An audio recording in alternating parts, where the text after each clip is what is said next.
बांग्लादेश के हालातों पर अमेरिका का भी बयान आ गया है। अमेरिका ने वहां के अल्पसंख्यकों पर हो रहे हमलों पर भी बड़ा बयान दिया है। आप जानते ही हैं बांग्लादेश में इस समय क्या हालात हैं।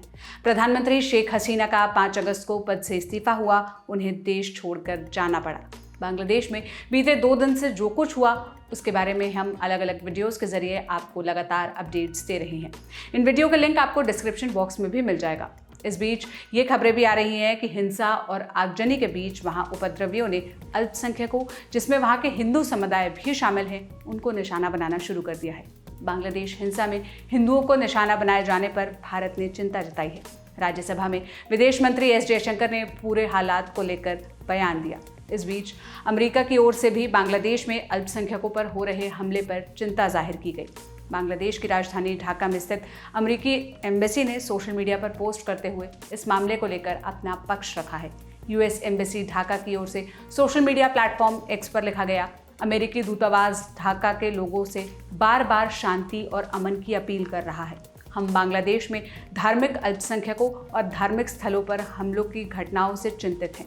बांग्लादेशी लोगों के मित्र और पार्टनर के तौर पर अमेरिका बांग्लादेश की लोकतांत्रिक आकांक्षाओं और मानव अधिकारों का सम्मान करते हुए समर्थन करना जारी रखेगा। बांग्लादेश के अल्पसंख्यकों को लेकर विदेश मंत्री एस जयशंकर ने राज्यसभा में भी बयान दिया। कहा कि बांग्लादेश में सबसे बड़ी चिंता की बात यह है कि वहां अल्पसंख्यक समुदाय के बिजनेस और मंदिरों को निशाना बनाया गया। जयशंकर ने आगे कहा कि हिंसा में हिंदू अल्पसंख्यकों को निशाना बनाया गया है। हमारी सरकार भारतीय समुदाय के संपर्क में है और अल्पसंख्यकों की स्थिति पर नजर रख रही है।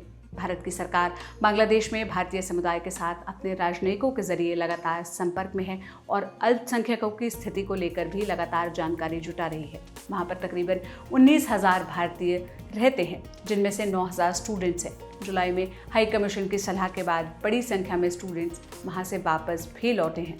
What was particularly worrying was that minorities, their businesses and temples also came under attack at multiple locations. Naturally remain deeply concerned till law and order is visibly restored. We are also monitoring the situation with regard to the status of minorities.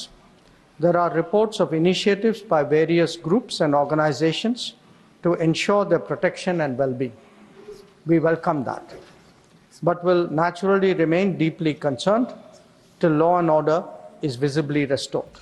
Rajya Sabha में बयान देने से पहले विदेश मंत्री S Jaishankar ने सुबह all party meeting भी की। बांग्लादेश के हालातों को लेकर भारत का पक्ष रखा।